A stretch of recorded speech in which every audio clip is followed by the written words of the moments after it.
رزق میں برکت، اگر کوئی شخص تنگی اور فاقے میں ہو، سورہ قریش کی تلاوت کرنے سے اللہ تعالیٰ اس کے رزق میں برکت اور آسانی پیدا کرتا ہے۔ بھوک اور تنگی سے نجات، یہ سورت پڑھنے والا بھوک اور غریبی سے محفوظ رہتا ہے، اللہ تعالیٰ اس کے لیے دروازے کھول دیتا ہے۔ سفر میں حفاظت، سفر کرنے والا شخص اگر اسے پڑھے تو اللہ تعالیٰ اس کے سفر میں حفاظت اور آسانی کرتا ہے۔ امن اور اطمینان، دل کی بے چینی اور ڈر کی حالت میں سورہ قریش پڑھنے سے دل کو سکون ملتا ہے اور امن و چین نصیب ہوتا ہے۔ گھر میں برکت، اگر گھر میں کھانے پینے کی کمی یا اکثر نفع نقصان رہتا ہے تو سورہ قریش کی تلاوت سے گھر میں برکت پیدا ہوتی ہے۔ بیمار کے لیے شفا، کہا جاتا ہے کہ بیمار کے پاس سورہ قریش پڑھ کر دم کرنے سے شفا ملتی ہے۔ قرض سے نجات، اگر کوئی قرض دار ہو اور اسے ادا کرنے کی طاقت نہ رکھتا ہو تو سورہ قریش کی تلاوت کرنے سے اللہ تعالیٰ اس کے لیے آسانی پیدا کر دیتا ہے۔ اور سورہ قریش آپ لوگ اگر پڑھتے ہیں تو کس طریقے سے پڑھتے ہیں، آپ کا طریقہ کچھ الگ ہے، تو میں آئیے آپ کو طریقہ بھی بتا دیتا ہوں۔ روزانہ کم سے کم 3 یا 7 بار سورہ قریش ضرور پڑھ لیں۔ کسی بھی مشکل کام میں پڑھ کر دعا کریں۔ سفر پر نکلتے سمے یعنی نکلتے وقت یا گھر سے باہر نکلتے وقت پڑھنا بہت زیادہ فائدہ مند ہے۔ سورہ قریش کی تلاوت آپ لوگ بظاہر کرتے ہوں گے، لیکن سورہ قریش کی تلاوت جس طریقے سے ہم نے آپ کو بتائی ہے اسی طریقے سے آپ لوگ اس پر غور و فکر کر کے سورہ قریش کی تلاوت کریں، اور تلاوت اس طریقے سے کریں۔ اعوذ باللہ من الشیطان الرجیم، بسم اللہ الرحمن الرحیم، لإیلاف قریش إيلافهم رحلة الشتاء والصيف فليعبدوا رب هذا البيت الذي أطعمهم من جوع وآمنهم من خوف۔ اس لیے کہ قریش کو یعنی لیلاف قریش کو مانوس کرنے کی وجہ سے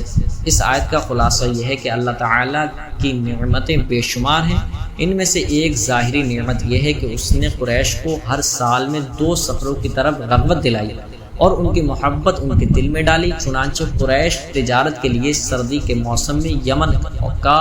اور گرمی کے موسم میں شام کا سفر کرتے تھے، اور ہر جگہ کے لوگ انہیں اہل حرم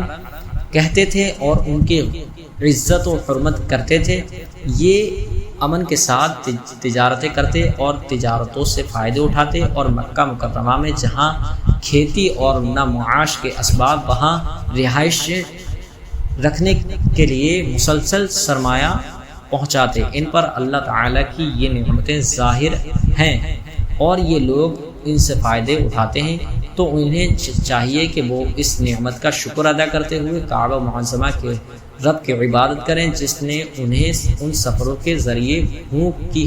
اس حالت میں کھانا دیا جس میں وہ ان سفروں سے پہلے اپنے وطن میں کھیتی نہ ہونے کی باعث مبتلا تھے، اور انہیں حرم شریف کے سبب اور مکہ والے ہونے کی وجہ سے خوف سے امن بخشا کہ کوئی ان کے ساتھ مذمت نہیں کرتا۔ حالانکہ اس کے اطراف اور قرب و جوار میں قتل و غارت گھری ہوئی رہتی ہے، قافلے لڑتے ہیں اور مسافر مارے جاتے ہیں۔ بعض مفسرین نے فرمایا کہ خوف سے امن بخشنے سے مراد یہ ہے کہ انہیں جذام کے مرض سے امن دیا کہ ان کے شہر میں انہیں جذام کا مرض نہ ہوگا، اور بعض مفسرین نے فرمایا کہ اس سے مراد یہ ہے کہ تاجدار رسالت صلی اللہ تعالی علیہ وسلم کی برکت سے انہیں عظیم خوف سے امان عطا فرمائی۔ قریش کا تعارف، قریش اس قبیلے کا نام ہے جس میں سید المرسلین صلی اللہ تعالی علیہ وسلم کی ولادت مبارک ہوئی۔ اس قبیلے کے اس نام کی مختلف وجوہات بیان کی گئی، ان میں سے ایک یہ ہے کہ حضور اقدس صلی اللہ تعالی علیہ وسلم کے آباء و اجداد میں سے ایک باکمال ہستی فہر بن مالک ہیں، ان کا لقب قریش ہے اور ان کی اولاد قریشی یا قریش کہلاتی ہے۔ فہر بن مالک قریش اس لیے کہلاتے کہ قریش ایک سمندری جانور کا نام ہے جو بہت ہی طاقتور ہوتا اور وہ سمندری جانوروں کو کھا ڈالتا۔ یہ جانور تمام جانوروں پر ہمیشہ غالب ہی رہتا ہے۔ کبھی مغلوب نہیں ہوتا، چونکہ فہر بن مالک اپنی شجاعت اور خدا داد طاقت کی بنا پر عرب کے تمام قبائل پر غالب تھے، اس لیے تمام عرب والے ان کی قریش کی لقب سے پکارنے لگے۔ قریش کے بارے میں احادیث، یہاں قریش سے متعلق 3 احادیث ملاحظہ آپ ضرور کر لیں۔ حضرت ابو ہریرہ رضی اللہ تعالیٰ عنہ سے روایت ہے کہ سید المرسلین صلی اللہ تعالیٰ علیہ وسلم نے ارشاد فرمایا کہ لوگ اس معاملے حکمرانی میں قریش کے تابع ہیں کہ مسلمان ان کے مسلمانوں کے اور کافر ان کے کافروں کے تابع ہیں۔ حضرت معاویہ رضی اللہ تعالیٰ عنہ سے روایت ہے کہ رسول کریم صلی اللہ علیہ وسلم نے ارشاد فرمایا خلافت قریش میں رہے گی جب تک یہ دین محافظ رہے، اور جو کوئی ان سے عداوت رکھے گا اسے اللہ تعالیٰ اوندھے منہ گرائے گا۔ سورہ قریش کے آیت نمبر 3 سے حاصل ہونے والی معلومات۔ اس آیت سے چند باتیں معلوم ہوئی۔ کفار بھی شرعی عبادات کے مکلف ہیں کہ ایمان لائے اور عبادت کرے۔ کفر کی حالت میں کوئی نیکی صحیح عبادت نہیں، کیونکہ کفار مکہ طواف، حج، عمرہ اور حاجیوں کی خدمت کرتے تھے، مگر انہیں قرار دیا گیا۔ کعبہ معظمہ عظمت و جلال والے رب تعالیٰ کی ذات مظہر ہے کہ اللہ تعالیٰ اگرچہ ہر ادنا و اعلیٰ کا رب ہے، لیکن اس کی ربوبیت کو اس کی اعلیٰ مخلوق کی طرف سے منسوب کرنا چاہیے، جیسے یوں کہنا چاہیے اے محمد مصطفیٰ صلی اللہ تعالیٰ علیہ وسلم کے رب، اے کعبہ معظمہ کے رب۔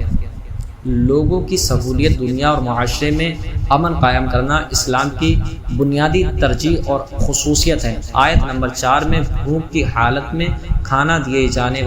جانے اور خوف کی حالت میں امن دیے جانے کا ذکر ہے۔ یاد رہے کہ بھوک اور خوف 2 ایسی چیزیں ہیں جو معاشرے میں گناہوں اور بدکاریوں کی تعداد میں اضافہ کرنے کی شرح بڑھانے پر بے امنی اور بدسکونی پھیلانے میں انتہائی اہم اور مرکزی کردار ادا کرتی ہیں، جبکہ بھوک کا ختم ہونا اور خوف کا دور ہو جانا معاشرے میں پاکیزہ ماحول اور امن و امان کی فضا قائم کرنے میں بہت بڑے معاون ہیں۔ اسے دوسرے انداز میں یوں سمجھ لیجئے کہ جہاں لوگوں کو سہولیت دی جاتی ہے اور ان کی ضروریات زندگی پورا کرنے کی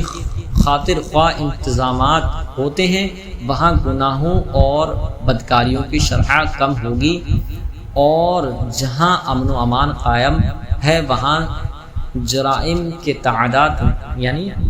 جرم کرنے والے کی تعداد نہ ہونے کے برابر ہوگی، اور لوگ پرسکون زندگی بسر کریں گے۔ اگر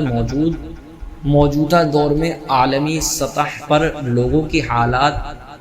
کا جائزہ لیا جائے تو یہ چیز واضح ہوگی کہ ان میں سے زنا، چوری، ڈاکے، لوٹ مار، چھینا جھپٹی، قتل و غارت، بے امنی، بدسکونی، بے چینی اور ان کے علاوہ طرح طرح کے جرموں، گناہوں اور خوفوں کے عام ہونے کی بنیادی سبب بھوک ختم کرنے کے قابل قدر ذریعہ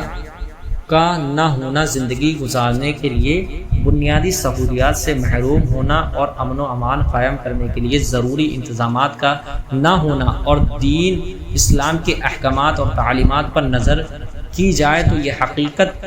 روشن دن سے زیادہ صاف نظر آئے گی۔ لوگوں کی بھوک کو ختم کرنا، انہیں سہولیت فراہم کرنا، پاکیزہ معاشرے کا قائم اور امن کو قائم کرنا اسلام کی بنیاد، ترجیحات اور خصوصیات میں سے ہیں۔ جیسے دین اسلام میں مالدار مسلمانوں پر زکوٰۃ فرض کی گئی اور بعض اعمال پر صدقات دینے کا حکم دیا گیا، اور ان کا حقدار ان لوگوں کو ٹھہرایا گیا جو انتہائی ضرورت مند ہیں اور فقیری و مسکینی کی حالت میں زندگی گزار رہے ہیں، تاکہ ان کی ضرورت پوری ہونے اور فقر و مسکینی دور ہونے کا باقاعدہ انتظام ہو۔ اگر آج بھی لوگ دین اسلام کی احکام پر صحیح طریقے سے عمل کرنا شروع کر دیں اور اس کی تعلیمات کو اپنے اوپر نافذ کر لیں تو یہ دنیا میں بھی زندگی کی بنیادی اور ضروری سہولیات پالیں گے، پاکیزہ اور امن معاشرے میں زندگی بسر کرنے لگیں گے، اور اللہ تعالیٰ کے فضل سے آخرت میں بھی چین و سکون، راحتوں، نعمتوں اور آسائشوں میں سے ہمیشہ کے لیے زندگی گزاریں گے۔ اللہ تعالیٰ ہمیں دین اسلام کے احکام اور اس کی تعلیمات پر صحیح طریقے سے عمل کرنے کی توفیق عطا فرمائے، آمین یا رب العالمین۔